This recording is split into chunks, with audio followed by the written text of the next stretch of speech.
আপনারা দেখছেন জবর খবর, বাংলার স্পন্দন। যিনি তখনও চাকরি ছাড়েননি, তখনও ইস্তফা দেননি, তিনি বলেছেন আমি বিজেপিকে অ্যাপ্রোচ করেছি অথবা বিজেপি আমায় অ্যাপ্রোচ করেছে। But the talks were on when না তিনি চেয়ারে বসেছিলেন, তিনি ছুটি নিয়ে গেছেন। ছুটিটা বড় কথা নয়, অর্থাৎ বিচারপতির চেয়ারে বসে তার সরকার বিরোধী পর্যবেক্ষণ রায়গুলোর পলিটিক্যাল মার্কেটিং করে কেরিয়ার গড়ার জন্য বিজেপির সঙ্গে দরাদরি করতে গিয়েছেন চেয়ারে বসে থেকে। দুই, তিনি এই প্রথম কাউকে দেখা গেল যিনি একটি রাজনৈতিক দলে যোগদান ঘোষণার সময় আপাতত কথাটা বললেন। তিনি বলেছেন আপাতত আমি বিজেপিতে যোগ দিচ্ছি, অর্থাৎ এই দলের এবং এই নির্বাচনী ভবিষ্যৎ সম্পর্কে তিনি নিজেই নিশ্চিত নন। কেউ কোনোদিন কোনো দলে জয়েন করার মুহূর্তে আপাতত শব্দটা ব্যবহার করতে পারে না। 3 নম্বর হচ্ছে শুভেন্দু অধিকারীর কাগজে মুড়ে টাকা নেওয়ার নারদ মামলায় উনি প্রকাশ্যে বলেছেন ওটা কি ছিল, ওটা কি কাগজে মুড়ে, ওটা কি ছিল, ওটা কি টাকা, ওটা কি ঘুষ? পরিষ্কার বক্তব্য, আপনি তো কথায় কথায় সিবিআই বলেন, তো আপনি তো সিবিআই এর পরম ভক্ত, আপনি তো আজও কোনো বিষয়ে সিবিআই এর তদন্তর কথা বলেছেন, তাহলে শুভেন্দু তো সেই সিবিআই এর এফআইআর নেমড। তাহলে আপনি যে দলটায় যোগ দিচ্ছেন বিজেপি, সেই দলটাই তো এই ভিডিওটা ফুটেজটা বার করে শুভেন্দু অধিকারীকে চোর বলে সিবিআই চেয়েছিল। তাহলে সেই শুভেন্দু অধিকারী যখন গ্রেফতারি এড়াতে দলবদল করলো, আপনি কেন তদন্তের আগে আপনি ক্লিনচিট দিচ্ছেন কি করে?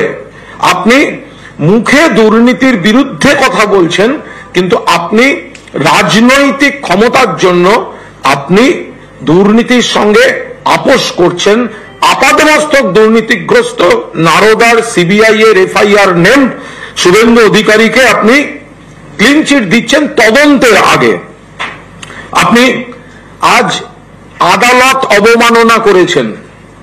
আপনি আমাদের প্রিয় নেতা অভিষেক বন্দ্যোপাধ্যায়, বিশিষ্ট দক্ষ আইনজীবী, বর্ষিয়ান আইনজীবী কল্যাণ বন্দ্যোপাধ্যায়কে যে ভাষায় আক্রমণ করেছেন, সর্বভারতীয় তৃণমূল কংগ্রেসকে যে ভাষায় আক্রমণ করেছেন, পাশাপাশি আপনি বলেছেন যে কিভাবে বিচার করতে হয় আমি দেখিয়ে দিয়ে এসেছি, এখন বাকি বিচারপতিরা ঠিক করবেন যে আমার মডেলে করবেন নাকি 100 বছর আগের পদ্ধতিতে করবেন।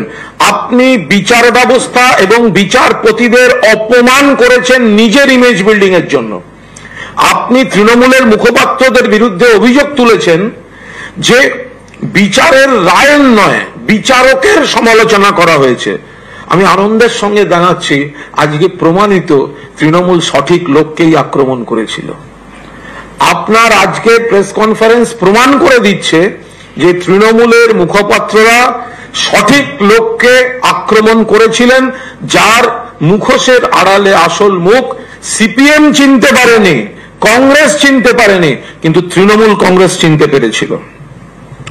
আমি অভিজিৎ গঙ্গোপাধ্যায়কে জিজ্ঞাসা করতে চাই, আপনি তো ক্যান্ডিডেট হবেন। অভিজিৎ বাবু, ক্যান্ডিডেট হওয়ার সময় আপনাকে একটা এফিডেভিট দিতে হবে। কল্যাণদা এফিডেভিটের আইনের খুঁটিনাটি সব বলে দিতে পারবেন। সারা ভারতবর্ষে বিজেপির যে সাংসদরা আছেন এবং যারা হবেন, তাদের এফিডেভিটের অপরাধের অংশ যদি একজনের ক্রিমিনাল লিস্ট থাকে এফিডেভিটে, আপনার সাহস হবে বলার যে আমি এই পার্টির হয়ে ভোটে লড়ব না? এফিডেভিট থেকে প্রমাণিত হয়ে যাবে ভারতীয় জনতা পার্টির কজন প্রার্থীর বিরুদ্ধে ফৌজদারি মামলা আছে, অপরাধের অভিযোগ আছে, যেগুলো বিচারাধীন।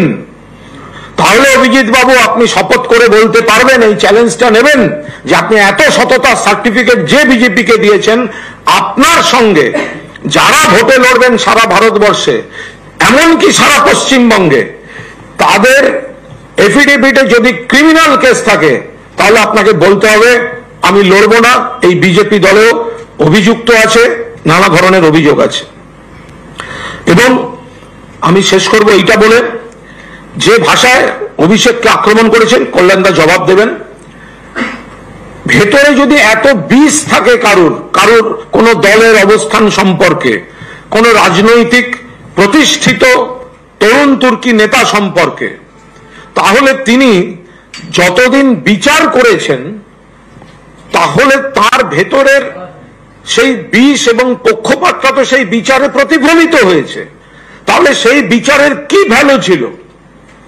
যে ভাষায় উনি আজকে বিষোদ্গার করলেন এবং প্রথম রাজনীতিবিদ হিসেবে প্রথম সাংবাদিক সম্মেলনে যেভাবে অসহিষ্ণু হয়ে বুদ্ধদেব ভট্টাচার্য বা অন্য কিছু স্বৈরাচারী মনোভাবের লোকদের মতো আপনি অসন্তোষ প্রকাশ করেছেন যে আপনি কোন হাউসের, আপনি ফিট নন, আপনি অমুক, এত অসহিষ্ণুতা যদি প্রথম সাংবাদিক বৈঠকে সাংবাদিকদের প্রতি দেখা যায়, সেটা তো খুবই দুর্ভাগ্যের। আমি অনুরোধ করছি বিশিষ্ট আইনজীবী সাংসদ কল্যাণ বন্দ্যোপাধ্যায়, তাকেও আজ আমাদের নেতা অভিষেক বন্দ্যোপাধ্যায়ের পাশাপাশি আমাদের দলের পাশাপাশি কল্যাণ বন্দ্যোপাধ্যায়কেও কুরুচিকর ভাষায় ব্যক্তিগত স্তরের আক্রমণ করেছেন অভিজিৎ গঙ্গোপাধ্যায়। আমি কল্যাণদাকে অনুরোধ করছি বলার জন্য। নমস্কার। দেখুন, আমি অনেকদিন ধরেই বলে আসছি যে প্রাক্তন বিচারপতি অভিজিৎ গঙ্গোপাধ্যায় রাজনৈতিক পক্ষপাত দুষ্ট হয়ে বিচার করছে এবং সে কথা আজকে প্রমাণিত যে ওনার টার্ম শেষ হওয়ার আগে রিজাইন করে উনি ভারতীয় জনতা পার্টিতে জয়েন করতে যাচ্ছেন। দীর্ঘদিন ধরে ওনার রাজনৈতিক সংসদ ছিল এবং তাই জন্য উনি রাজনৈতিক চিন্তা ভাবনা নিয়ে সমস্ত মামলা ডিসাইড করেছেন। ওনার যত জাজমেন্ট বা অর্ডার দিয়েছে তার 85% মামলা হয় ডিভিশন বেঞ্চ, না হলে সুপ্রিম কোর্ট সেটা সাইড করে দিয়েছে। আপনারা দেখাতে পারবেন না যে উনি এই বিচার নিয়োগ দুর্নীতি ছাড়া কোনো মামলায় কোনো জাজমেন্ট দিয়েছে যে জাজমেন্ট রিপোর্টেড জাজমেন্ট হিসেবে হয়েছে। ওনার একটা জাজমেন্ট দেওয়া, জাজমেন্ট যাকে বলে, অর্ডার নয়, জাজমেন্ট দেওয়ার যোগ্যতাই কোনোদিন ছিল না, যোগ্যতাই নেই। উনি বিচার ব্যবস্থার একটি কলঙ্ক হয়ে গেছিলেন। উনি বিচার ব্যবস্থার কলঙ্ক। উনি যেভাবে রাজনৈতিক উদ্দেশ্য নিয়ে সমস্ত করেছেন তা কোনো বিচার ব্যবস্থা কলঙ্ক। এর আগেও আমি বলেছি, প্রেসেও বলেছি যে উনি কলকাতা হাইকোর্টের ডিগনিটিকে নষ্ট করেছেন। এমন সব প্রেস কনফারেন্স করেছেন তাতে উনি কলকাতা হাইকোর্টের ডিগনিটিকেও নষ্ট করেছেন। এই প্রথম বোধহয় কোনো কলকাতা হাইকোর্টের থেকে কোনো মামলাতে অভিজিৎ গঙ্গোপাধ্যায় যে সমস্ত জাজমেন্ট দিয়েছে, হয় চিফ জাস্টিস অফ ইন্ডিয়ার বেঞ্চ তার ঘর থেকে মামলা ট্রান্সফার করেছে, না হলে বিচারপতি অনিরুদ্ধ বোস এবং আরেকজন বিচারপতি ছিল সুপ্রিম কোর্টে, তারা তার ঘর থেকে ম্যাটার ট্রান্সফার করে অন্য কোর্টে চিফ জাস্টিস ক্যালকাটা হাইকোর্টকে বলেছে যে অন্য বেঞ্চ গঠিত করে সেই মামলা শুনানি হোক। তাহলে সুপ্রিম কোর্টে জানে যে উনি কি ধরনের বিচার করেন। উনি বিচার ব্যবস্থার মধ্যে যখন বিচার করছিলেন তখন উনি যাকে তাকে যা ইচ্ছে ভাষায় কথা বলতো। পাড়ার যেমন মস্তান, পাড়ার যেমন রকবাজরা থাকে না, সেই পাড়ার মস্তান পাড়ার রকবাজদের মতো কথা বলতো। বলে ওই কড়ারটা ধরে তুলে নিয়ে আসো, ওই গুন্ডাটাকে ধরে তুলে নিয়ে আসো। উনি জাস্টিস মহেশ্বরী, সুপ্রিম কোর্টের জাজের জাস্টিস মহেশ্বরীর বিরুদ্ধে কোর্টের মধ্যে বলেছিলেন, সেগুলো সমস্ত সুপ্রিম কোর্টে কিন্তু প্রেস করা আছে। জয়নগরে এই প্রথম সরকার অনুমোদিত 100 শয্যা বিশিষ্ট নার্সিংহোম স্পন্দন মেটার্নিটি এন্ড নার্সিংহোম। এখানে 24 ঘন্টা আইসিসিউ, এনআইসিউ, ডায়ালিসিস ও সকল প্রকার মাইক্রোসার্জারি, ইউরোসার্জারি সহ অত্যাধুনিক সিয়ামযুক্ত মডিউলার অপারেশন থিয়েটারে স্পাইন, ব্রেন ও অর্থোপেডিক রিপ্লেসমেন্ট সার্জারির সুব্যবস্থা আছে। এখানে সম্পূর্ণ বিনামূল্যে Swasthyasathi, West Bengal health scheme ও অন্যান্য মেডিক্লেমের চিকিৎসা অপারেশনের সুবিধা পাবেন। Spandan maternity and nursing home, NABH accredited hospital, Thana cross road, Joynagar, Majilpur, Dakshin 24 Pargana. যোগাযোগ 0321822850 ও 9732607328 এবং 9647346036।